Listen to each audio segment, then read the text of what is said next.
welcome back to the heat transfer. So this is a part 3 video of heat transfer. In this video I am discussing about the basics equations based on the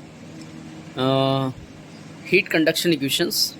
So basically general heat conduction equations हम लोग ने discuss कर लिया था, तो उसके base पे जो कुछ एजम्पशंस लेने के बाद जो डेरिवेशंस होंगे वो हम लोग देखते हैं। उसके बाद टैपेट ज्योमेट्री के लिए हम लोग देखते हैं हीट कंडक्शन इक्वेशंस क्या होती है, ठीक है। उसके बाद general heat conduction equation cylindrical coordinates में भी हम लोग देखेंगे, लेकिन अभी हम लोग स्लैब या प्लेन बॉल के लिए देख रहे हैं, ठीक है। फिर हम लोग सिलेंडर के लिए देखेंगे, फिर उसके बाद स्फीयर के लिए। तो बेसिकली हाँ, जैसा कि जो है हम लोग ने देख लिया था कि general heat conduction equation for the slab wall या मतलब जो है रेक्टेंगुलर कार्टेशियन कोऑर्डिनेट सिस्टम के लिए। तो अगर मैं बात करता हूं तो for one dimensional heat transfer equation becomes del over del X K X del T upon del X plus Q G is equals to rho Cp del T upon del T. This is for one dimensional. Only one assumption is there. This is one dimensional. ठीक है। So अगर general में क्या था, del upon del X K X del T upon del X plus del upon del Y K Y del T upon del Y plus del upon del Z K Z del T upon del Z plus Q G is equal to rho C P del T upon del T. So only one assumption is there. तो basically this is very general equation. Basically क्या रहता है इन the questions in the GATE और other exams, ज़्यादातर one dimensional के लिए question ही आते हैं। तो उसमें भी जो हम लोग पढ़ते हैं आगे, जो ज़्यादातर जो फार्मूला दिए रहते हैं वो बेस्ड होते हैं। अगर मैं इसी में जिस मोस्ट जनरल इक्वेशन, इसी में अगर मैं क्या ले लेता हूँ एजम्पशन, फर्स्ट केस मैंने लिया है एजम्पशन मैं ले लेता हूँ one dimensional steady state without heat generation, ठीक है। आप लोग हेडिंग डाल लीजिए, केस फर्स्ट लगा के एजम्पशंस में लिखने के बाद फर्स्ट एजम्पशन लिख दिया one dimensional, second steady state, third without heat generation for the slab और प्लेन वॉल के लिए। अगर मैं बात करता हूँ फॉर द स्लैब और प्लेन वॉल के लिए, ठीक है। तो इक्वेशन जो ये हमारी है, देखो बेसिकली ये क्या रह जाएगा, del square T upon del X square हो जाएगा।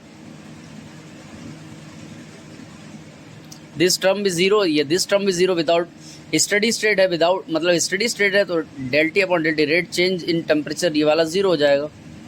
तो मतलब इक्वेशन जीरो हो गई। तो यानी कि अगर मैं इसको सॉल्व करूँगा तो ये that is a constant C1x plus C2। तो बेसिकली ये प्रोफाइल आ जाएगी इसकी। ये जो प्रोफाइल आएगी this is the linear temperature distribution profile, temperature distribution profile. हालांकि इसको सॉल्व करने का वो अलग है, बाउंड्री कंडीशंस इसमें रिक्वायर्ड रहेंगी, वो अलग चीज़ है, वो हम लोग बाद में करेंगे। लेकिन अगर इसी में मैं सेकंड केस ले लेता हूँ, सेकंड केस क्या है, अगर मैं केस सेकंड ले लेता हूँ, ये फर्स्ट केस की बात थी, ठीक है। इसमें अगर मैं सेकंड केस लेता हूँ, सेकंड केस में फर्स्ट एजम्पशन ले लिया वन डायमेंशनल, सेकंड एजम्पशन मैंने ले लिया स्टडी स्टेट, थर्ड एजम्पशंस मैंने ले लिया with heat generation. With heat generation में क्या इक्वेशन हमारी क्या थी, del upon del X K X del T upon del X plus this is Q G rho C P del T upon del T, ये equation थी। अब क्या with heat generation बोला हुआ है, स्टडी स्टेट है तो ये टर्म जीरो हो जाएगा। तो बेसिकली ये इक्वेशन क्या हो जाएगी हमारी, del square T upon del X square plus Q G is equal to zero. मैं अगर इसका एक बार मैं इसमें इंटीग्रेशन लेता हूँ, del upon del T is equal to Q G को उधर भेज देता हूँ तो माइनस क्यू जी वाई के, ये थर्मल कंडक्टिविटी में लूँगा मैं, मतलब कॉमन ले लूँगा, फिर इधर भेज दूँगा तो के में डिवाइड हो जाएगा बेसिकली,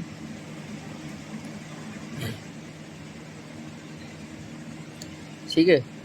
एक्स प्लस C1 हो जाएगा।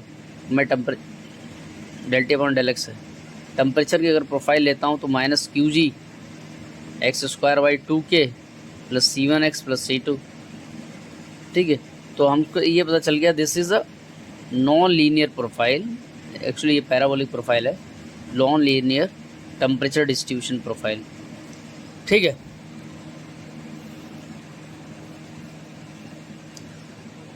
ये फॉर द स्लैब वॉल के लिए। अच्छा, उसके अलावा क्या हो सकता है, जैसे अगर कोई हमारे पास जैसे एक प्लेन वॉल थी, जैसे उसमें क्या अगर हम लोग जैसे क्या करते हैं, टैपर्ड ज्योमेट्री अगर कोई लेते हैं, तो टैपर्ड ज्योमेट्री का मतलब क्या रहता है कि जैसे ये स्लैब वॉल थी जो हमारी अभी तक, उसमें क्या था, एरिया कांस्टेंट था, मतलब एक फिक्स्ड जो कह सकते हो एक जो ज्योमेट्री है वो फिक्स्ड है। यहाँ टैपर्ड ज्योमेट्री में क्या है, यहाँ पर फिक्स ज्योमेट्री नहीं है, इसका area as you can see the area is going to increase. ठीक है, तो बेसिकली केस जो थर्ड होगा वो थर्ड केस हम लोग क्या ले लेंगे, थर्ड केस हम लोग ले लेंगे टैपर्ड ज्योमेट्री। हेडिंग आप लोग डालिए, ये चीज़ आप छोड़िए। देखो दो ऑप्शन है, एक तो हम लोग शेल बैलेंस ले लें ऐसे करके स्ट्रिप लेके, या तो हम लोग ये ऐसे करके टैपर्ड ज्योमेट्री से हम लोग समझते हैं।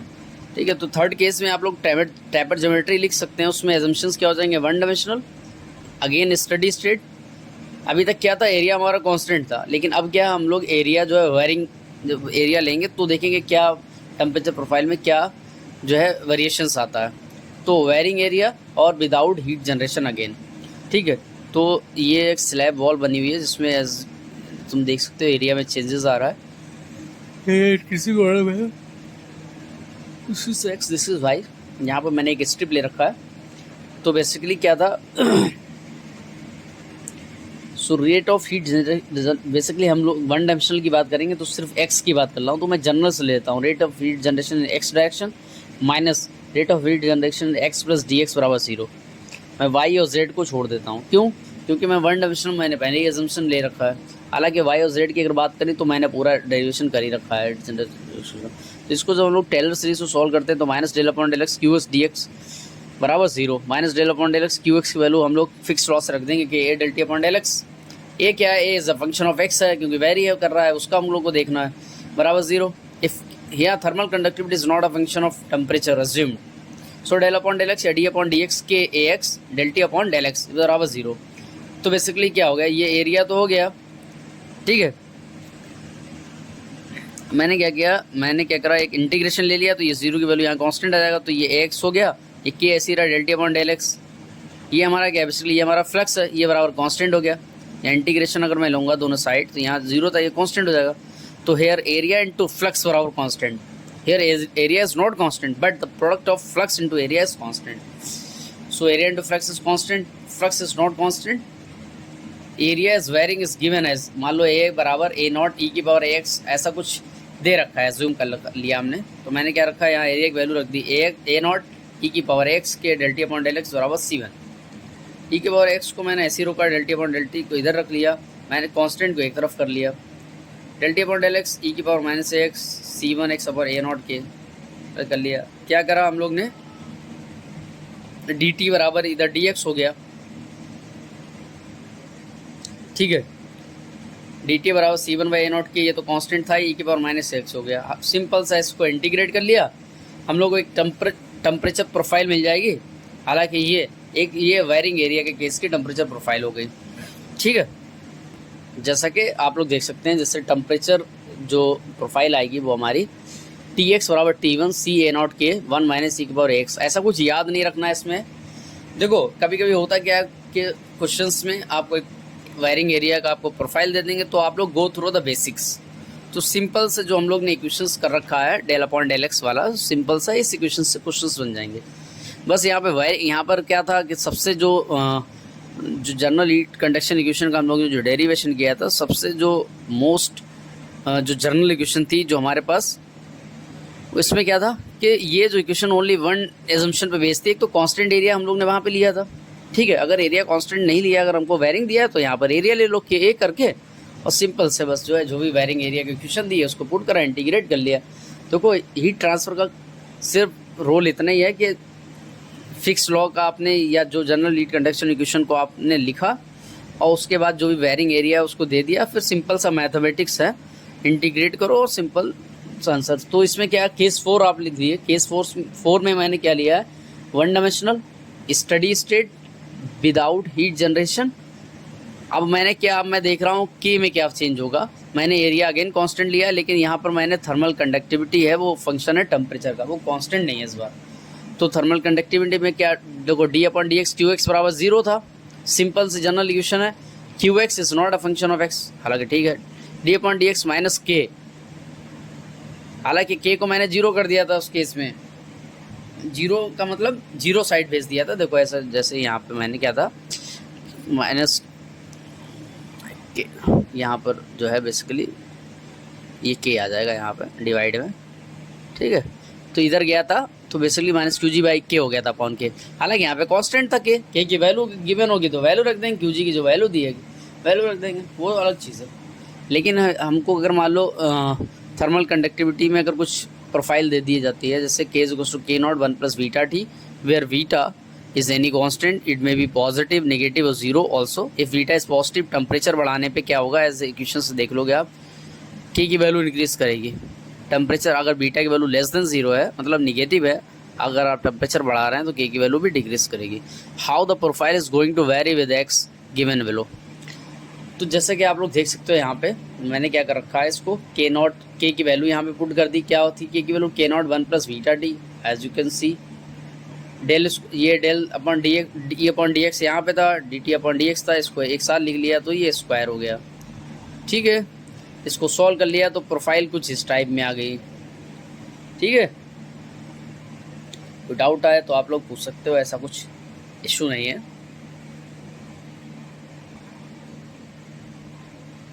ठीक है।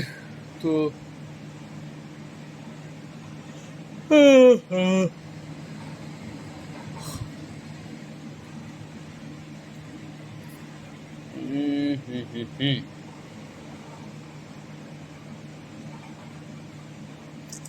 ठीक है, जैसा कि यहाँ पे मैंने के की वैल्यू रखी हुई D upon D X, K naught 1 plus beta T D T upon D x.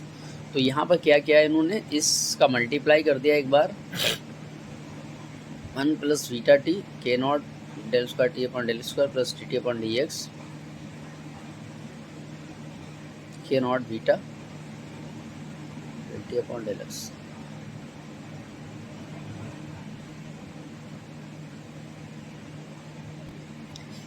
ठीक है, हालांकि एक प्रोफाइल इस टाइप में कुछ बन जाएगी, this is a profile. If beta की वैल्यू अगर क्या है पॉजिटिव है तो this del square D upon del X square less than zero in the case first. Beta की वैल्यू अगर लेस देन जीरो है तो ये वैल्यू पॉजिटिव हो जाएगी केस सेकंड के केस में, बीटा की वैल्यू जीरो है तो ये D two square upon D X square zero हो जाएगा केस थर्ड। तो हालांकि एक प्रोफाइल, इसके टेम्परेचर और एक्स के बीच में एक प्रोफाइल है, this is a most important profile actually. क्या है कि क्या रहेगा जब बेसिकली जब बीटा की वैल्यू मोर देन जीरो है, हालांकि this is a temperature, this is x के बीच में ग्राफ है, तो ये कर्व कुछ इस टाइप में होगा। This is for beta is equals to zero, जो नीचे वाला कर्व है this is less than zero, जो value as temperature increases K increases beta is more than zero, temperature increases K decreases beta is less than zero, ठीक है। तो कभी कभी क्या होता है कि टेम्परेचर प्रोफाइल ही पूछ लेते हैं, ठीक है, तो ऐसा कुछ वो नहीं है, सिंपल सा है, ठीक है। इसके बाद कुछ एक अच्छा सा पॉइंट है वो भी हम लोग देख लेते हैं।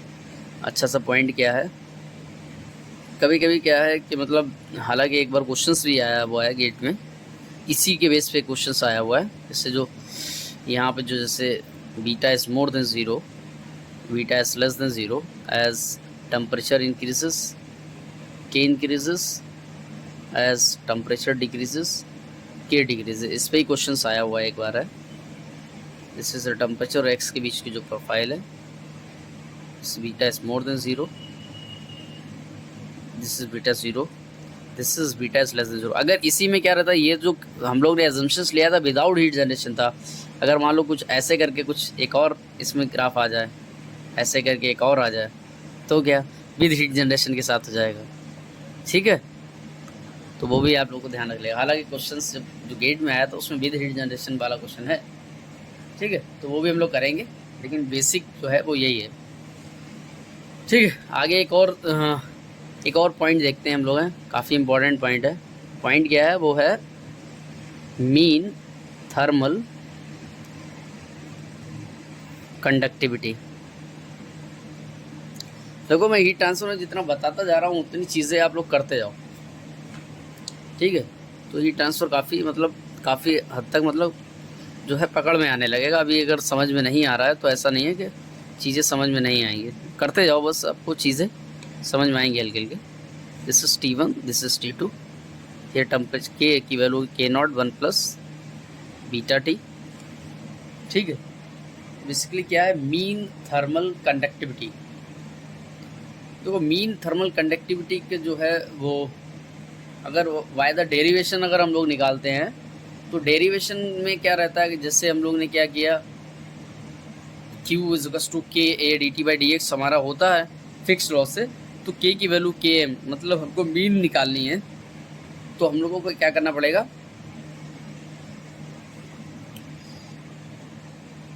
हम लोग को करना जो पड़ेगा वो करना ये पड़ेगा कि जो हम लोग ने डेरिवेशंस अभी निकाला था, दैट इज़ द डेरिवेशंस, जो बेसिकली हम लोग यहाँ पे गए थे, यहाँ से जो टेम्परेचर प्रोफाइल निकाली थी बेसिकली हम लोग ने ये, ठीक है। तो यहाँ से जो Q0 की वैल्यू आई थी ये, इससे भी निकाल सकते हैं, लेकिन डोंट गो थ्रू दिस, इतना बड़ा फार्मूला याद करने की ज़रूरत नहीं है। We have another method in order to find this, we have another method. भाई देखो पेपर में इतना टाइम नहीं रहता है कि हम ड्राइव कर लें, लेकिन हाँ डेरिवेशंस हमको पता होते हैं तो चीज़ें आसान हो जाती हैं, क्वेश्चंस करने में आसानी हो जाती है, कंसेप्ट क्लियर रहता है। ठीक है, अनदर मेथड क्या है कि जैसे अगर हमको मीन थर्मल कंडक्टिविटी निकालनी है तो सिंपल से आप go through this formula, this is T1 to T2, K is a function of temperature. जो भी K की वैल्यू आपको गिवन हो, इस टाइप में अगर आपको वेरिएशंस गिवन है तो इस टाइप में डायरेक्टली पुट कर दो यहाँ पर, ठीक है। dt अपॉन नीचे आ जाएगा आपका टेम्परेचर का difference T2 minus T1। This is a mean thermal conductivity formula. So ज़्यादातर मतलब जो है लोग यही रिकमेंड करते हैं फार्मूला। जिस अगर K हमारा कुछ इस फॉर्म में अगर दिया है तो डायरेक्टली हम लोग ये पुट कर देंगे, you will get the answer, ठीक है। सो बेसिकली अभी हम लोग ने जो देख लिया स्लैब बॉल के लिए, या जो रेक्टेंगुलर, बेसिकली देखो अभी तक हम लोग ने कवर्ड क्या कर लिया, वो मैं सब देखो क्लियर कर देता हूँ मैं। बेसिकली हम लोग ने क्या कर लिया है कवर्ड, वो हम लोग ने जो कवर्ड कर लिया है वो journal heat conduction equation for Cartesian coordinates, इसका हम लोग ने पूरा डेरिवेशन कवर्ड किया है, ठीक है। मैं पूरा दिखा देता हूँ सही से। तो बेसिकली जो इक्वेशंस आई थी हमारी del upon del X, del T upon del X, Y में टर्म प्लस क्यू जी। तो बेसिकली यहाँ पर मैंने जो एक एजम्पशंस लिया था, this is very first assumption, क्या हम लोग ने यहाँ पर क्या एरिया को हम लोग ने कांस्टेंट लेके चले थे, फर्स्ट एजम्पशन जो था। उसके बाद बेसिकली जो हमारी मोस्ट जनरल इक्वेशन थी वो यही थी, del one del X case del T upon del X. अगर वन डायमेंशनल पूछता है, ज़्यादातर वन डायमेंशनल क्वेश्चन आते हैं, लेकिन मैंने पूरा करा रखा है, ठीक है, ठीक है। तो plus Q G rho C P, अगर वाई में पूछता है तो वाई भी लिख दो। कभी कभी क्या होता है कि यही इक्वेशंस इस फॉर्म में भी लिखी रहती है, जैसे आप लोग देख सकते हो इस फॉर्म में भी इसको लिखते हैं, जैसे del square T plus Q G by K is equals to 1 by alpha del T by del T. कभी कभी क्या ज़्यादातर मतलब कई मतलब गेट में एक दो बार, शायद एक बार पूछा हुआ है, एक दो बार नहीं, शायद एक ही बार पूछा हुआ है, ये वाली इक्वेशंस डायरेक्ट स्टेटमेंट पूछा हुआ है। अदर एग्जाम्स में भी डायरेक्टली आ जाते हैं, ठीक है। तो स्टेटमेंट भी आपको पता होना चाहिए, जनरल हीट रिलेशन इक्वेशन का स्टेटमेंट होता क्या है, ठीक है। अच्छा दूसरी चीज़ है ये है कि ज़्यादातर वन डायमेंशनल से क्वेश्चंस आते हैं, तो वन डायमेंशनल को मैंने जैसे लिख रखा था, तो उसमें फिर और एजम्पशंस जब ऐड हो जाते हैं तो इक्वेशन कैसे चेंज हो जाती है, ठीक है। तो जैसे मैंने ये वाला पार्ट भी करा दिया, केस फर्स्ट करा दिया, सेकेंड करा दिया, ठीक है, with heat generation, without heat generation, और टैपर ज्योमेट्री के लिए भी करवा दिया है, ठीक है। टैपर ज्योमेट्री भी आप लोग को करवा दिया। उसके बाद हम लोग ने थर्मल कंडक्टिविटी अगर वेरी कर रही है तो उसमें क्या होगा, एरिया वेरी कर रहा है तो भी देख लिया है। तो अब हम लोग जो नेक्स्ट देखेंगे नेक्स्ट पार्ट में, वो journal heat conduction equation in cylindrical coordinates में देखेंगे, ठीक है। जब तक के लिए जो है प्रैक्टिस करिए, और कोई डाउट आए तो कमेंट करके कमेंट बॉक्स में कमेंट करिए, और चैनल को शेयर करिए, सपोर्ट करिए और सब्सक्राइब करिए। So till now take care, bye bye.